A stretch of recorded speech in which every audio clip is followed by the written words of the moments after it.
अमर संदेश सत्संग। संत महात्माओं ने अपनी बाणी में सत्संग की अपार महिमा की है। सत्संग का अर्थ है सत्य की संगत। वह प्रभु सत्य है, उसका प्रकट रूप संत सद्गुरु सत्य है। प्रभु का नाम, प्रभु का रूप सब सत्य है, इसलिए नाम भी सत्य है। प्रभु सद्गुरु और नाम का मिलाप भी सत्य ही है, अर्थात सत्य का संग या सत्संग शाश्वत अमीट। इस चराचर जगत में इससे सत्यवान कुछ भी नहीं है। संत महात्माओं ने सत्संग को प्रभु प्राप्ति का सुगम और सहज साधन बताया। हमें संत महात्माओं की संगत दो, ताकि हम प्रभु पूजा या भक्ति द्वारा तुमसे मिलाप कर सकें। गुरु नानक देव जी ने कहा प्रभु से कथा कीर्तन, ग्रंथों शास्त्रों का पठन पाठन और धार्मिक ग्रंथों के आधार पर किया गया वाद विवाद यह सत्संग नहीं है। राजाओं महाराजाओं की कथा कहानियां या राग नाद आदि का महफिलों में सत्संग करते हैं जो लोग, ये सत्संग नहीं। सत्संग में किसी की निंदा चुगली नहीं की जाती और न किसी की विशेष जाति धर्म या संप्रदाय के लोगों को बड़ा या छोटा साबित करने का प्रयत्न किया जाता है। ये सब नहीं होता है। सत्संग में केवल प्रभु या नाम रूपी सत्य की चर्चा या उससे मिलने का यत्न किया जाता है, वो रास्ता बताया जाता है। सत्संग में केवल प्रभु या नाम रूपी सत्य की चर्चा की जाती है और उसकी प्राप्ति के साधन का मार्ग हमें प्रशस्त किया जाता है, उसका ज्ञान दिया जाता है। सत्संग के भी दो प्रकार हैं, बाहरी सत्संग और आंतरिक सत्संग। संत महात्माओं ने सतगुरु के नूरी स्वरूप और शब्द के मिलाप को आंतरिक सत्संग कहा और संत सतगुरु की संगति को बाहरी सत्संग कहा। यह बाहरी सत्संग ही आंतरिक सत्संग की प्राप्ति का साधन है। संत सद्गुरु की संगति में पहुंचकर आत्मा और परमात्मा के असल रिश्ते का पता चलता है। प्रभु प्राप्ति के सच्चे साधन का ज्ञान होता है। हमें जीवन को परमार्थ के नियमों के अनुसार ढालने के लिए ठीक वातावरण प्राप्त होता है हमें, और सतगुरु के उपदेशानुसार नाम शब्द की कमाई के लिए प्रेरणा मिलती है। गोस्वामी दास जी ने लिखा कि मूद मंगलमय संत समाजू, जो जग जंगम तीर्थ राजू। यह बालकंड में लिखा गया। ये फरमाते हैं कि पूर्ण संत चलते फिरते तीर्थ हैं। वे स्वयं लोगों के उद्धार और कल्याण के लिए जगह जगह जाते हैं। उनकी संगति आनंद का परम पावन सरोवर है। उनकी संगत ही सब तीर्थों से शिरोमणि तीर्थ है। इंसान संगति का प्रभाव बहुत जल्दी ग्रहण करता है। बुरी संगत, बुरे विचार, बुरे कर्म की जननी है। अपूर्ण संतों की संगत परमेश्वर प्राप्ति का साधन बन जाती है।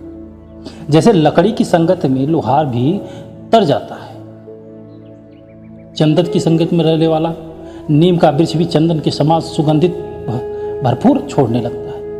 पारस के स्पर्श में लोहा सोना बन जाता है। ठीक इसी तरह सद्गुरु की संगति द्वारा तुच्छ निर्मल अज्ञानी पापी जीव भी, हर प्रकार से मलिनता से युक्त लोग भी परमेश्वर स्वरूप सत्य के समागम में आकर स्वयं भी सत्य का स्वरूप हो जाते हैं। बाढ़ नए अंकुरित पौधों को जानवरों से बचाती है। जो घेरा बनता है बाढ़, और तैराक फसल भी रक्षा करती है उसकी। दुनियादारों तथा परमार्थों को समान रूप से सत्संग की जरूरत है। सत्संग की बाढ़ व्यक्ति को विषय विकारों से, बुरे कर्मों से बचाती है। यह अभ्यासी अहम में रक्षा करती है।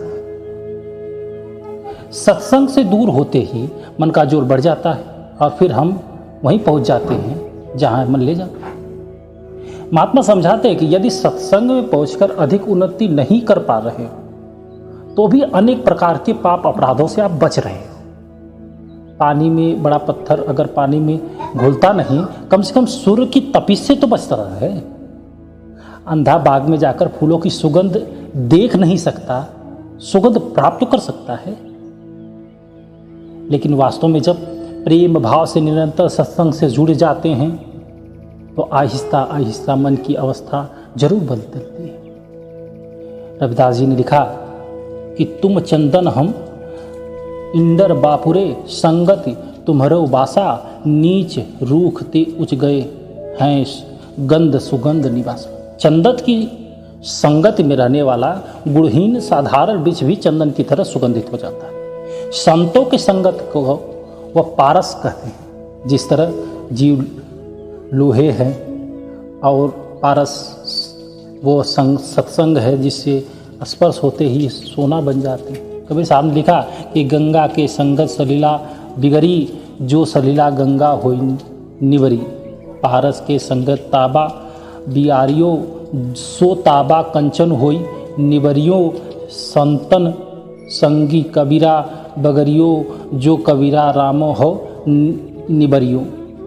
जैसे गंगा के गिरी नदी बिना यत्न के गंगा बन जाती है, पारस के स्पर्श से लोहा बिना यत्न के कंचन बन जाता है, ठीक इसी तरह संगतों के संगत में पहुंचकर जीव सहज रूप में सत्संगत प्राप्ति में लीन हो जाता है और संत बन जाता है। जो फल तप पूजा पाठ आदि से अनेक वर्षों में मिलता है वह अल्पकाल के संग से प्राप्त होता है। यह संतों की वाणी है।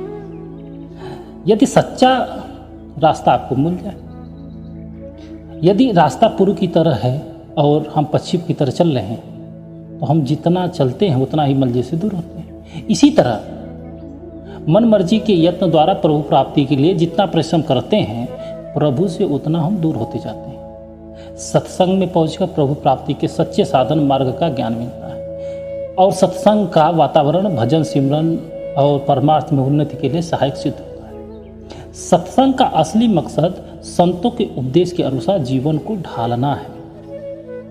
दुनियादारों को सत्संगत की बजाय संतों महात्माओं की संगत सदा लाभदायक होती है, किंतु इसका असली लाभ तभी है जब हम अपने जीवन को सत्संग के प्राप्त उपदेशों के अनुसार ढालें। सत्संग से पूरा लाभ प्राप्त करने के लिए मन की पुरानी आदतों को छोड़ना पड़ेगा। मन को सतगुरु के उपदेशानुसार ढालना पड़ेगा, तब जाके सत्संग का लाभ मिल पाएगा। जय गुरुदेव।